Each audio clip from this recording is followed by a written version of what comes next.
Welcome back to the House Echo. Today we're locked in on Challengers.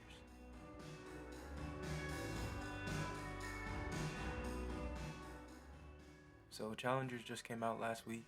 It stars Zendaya, Mike Faist, and Josh O'Connor.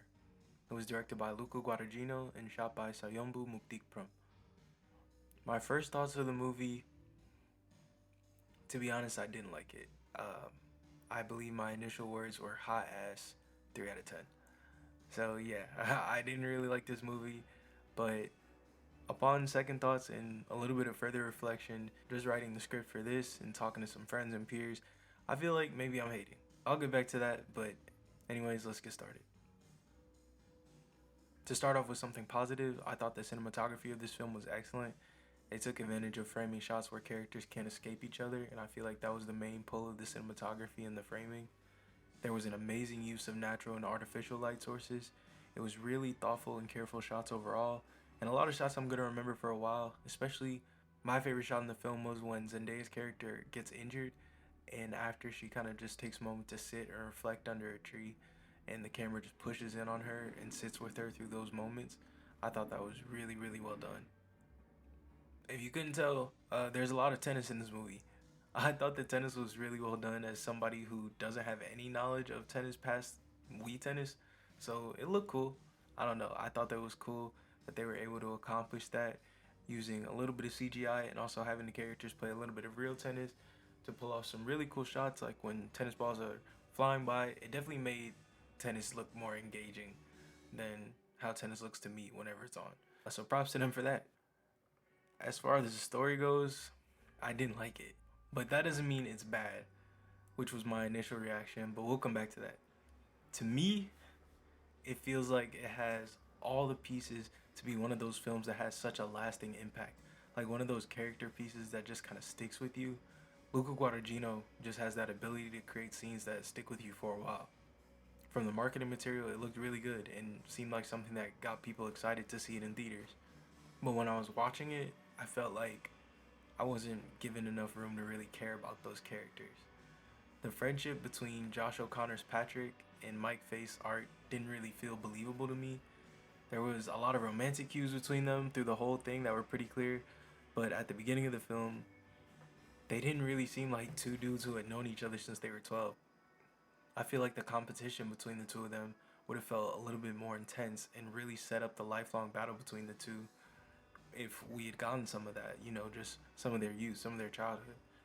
Zendaya was the clear competitor out of the three.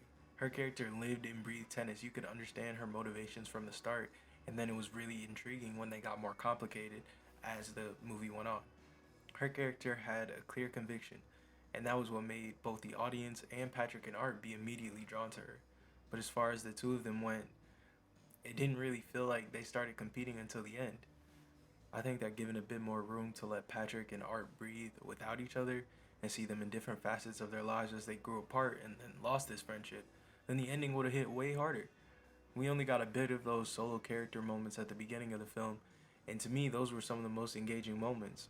Josh O'Connor immediately gets you on his side in his intro because he's this down on his luck tennis player and can only rely on tennis to help his situation, but still, outside of tennis, his life is pretty sparse and sad, but it at least gives us a contrast to his character's constant need to show off.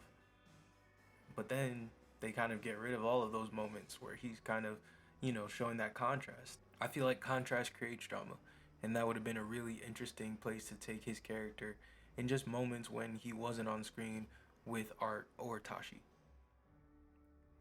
Art clearly was just going from one codependent relationship to another.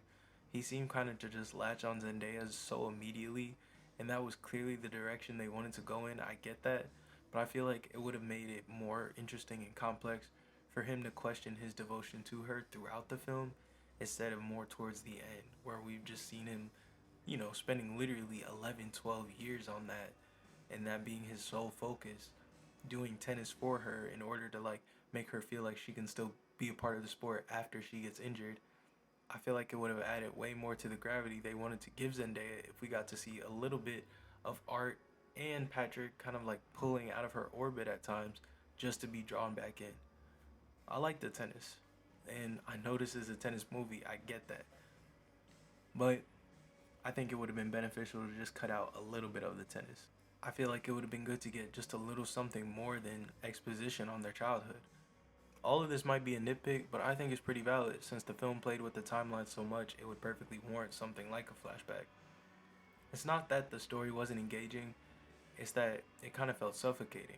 It's like, imagine you had two homeboys who were on the tennis team competing for the same girl, and the only information you got about the situation was them talking over each other to you at the same time. And also, she's right there saying her side, and you don't really know any of them like that. That's an over exaggeration, but a little bit more of the stillness that Luca brought to Call Me By Your Name would have been nice, you know? Just a few moments to let the characters process things outside of the drama. I think they missed out on the opportunity to make an all-time great film instead of what just seemed like a decent one to me at the end of it. My favorite shots in the film are the ones where the characters were experiencing each other and experiencing the moment rather than just reacting to it. Again, I get that it's supposed to mimic a tennis match. That was clear, but they were still making a story on film too. My biggest issue with the film, an example of this, was the score. I get that it's Trent Reznor, and it wasn't even a bad score. It's that it just popped up at the worst times. Like, it real life felt like somebody was DJing over some scenes. Literally in what I felt was one of the most important scenes in the film, when Art and Patrick are talking for the last time in the sauna before their final match. The lighting and the framing of the shots were great. Josh O'Connor and Mike Face were both giving great performances, some of their best work in the entire film. And then, out of nowhere, you just hear the EDM score pop up, and they literally have to raise up the dialogue levels like the two are trying to talk over each other at a club. When it's supposed to be the scene where they cut all ties, it's supposed to be like a serious, quiet scene. I honestly started laughing, bro. Like, it was hilarious. And at the end, they kept dropping that same EDM score and looping it at random times. It was a great track. They just could have done more with less. I said I'll get back to this, so now I say, am I hating? Maybe. Maybe Guadagnino just wasn't going for something that was meant to last and something that sticks with you and kind of sits in your head. And it was meant to feel like this thing that just moves quickly, like the wind that was swirling around Zendaya and Josh O'Connor in the last scene. I get that. Those type of films stick with you just as much as films that have that stillness that kind of weigh on you. I was just looking for a bit more of a balance. I can't lie and say that the film wasn't engaging. And though I would have gone in a different direction in some places, who the fuck am I? But I stand on the score comments. They needed to rein in the Reznor just a bit more. As far as everything else goes, I've seen a lot of people call it a perfect film. A lot of people enjoyed it, and I can definitely see why they did. These days, when it comes to film and film discourse, I feel like you always have to pick a side and vehemently defend every film like your life depends on it, or take the other side and just like attack it for no reason. And then it becomes your whole approach to watching every movie. But that's stupid, and to those people, I say, touch grass, please and thank you. I can appreciate challengers, you know? It was challenging and engaging. And although my initial comments were hot ass, 3 out of 10, that was mostly disappointment for something that I feel like was really enjoyable at some parts and had the potential to be great throughout. Challengers is one of those films that honestly is more about audience engagement than anything. It really does draw you in. If it didn't, then I don't think I'd have so much to say about it. Only after one watch, too. So that makes it something good, regardless of how I felt, because that's what film is. In order to do it, in order to practice it, in order to be great at it, you have to remove yourself from it. It's about asking questions, getting reactions, sharing something you thought was interesting through a camera lens. No matter what somebody says about it, it has to be original, and originally yours. And on that front, Challengers is a pretty good film. Luca Guadagnino and the entire cast and crew did a pretty good job on accomplishing what they wanted to accomplish.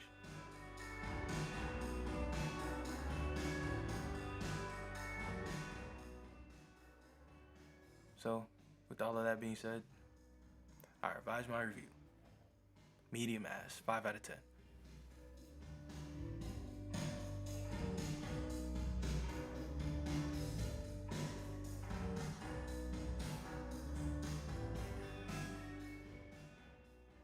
That's all on the Howl's Echo today. Thank you so much for watching this video. If you enjoyed and want to see more like it, then like and subscribe and leave a comment below. Let me know what shows and films left an echo with you, and again, I can't speak on this unless I'm working on it myself. So again, check out this short teaser for Hope Dealer and stay tuned for more projects coming soon.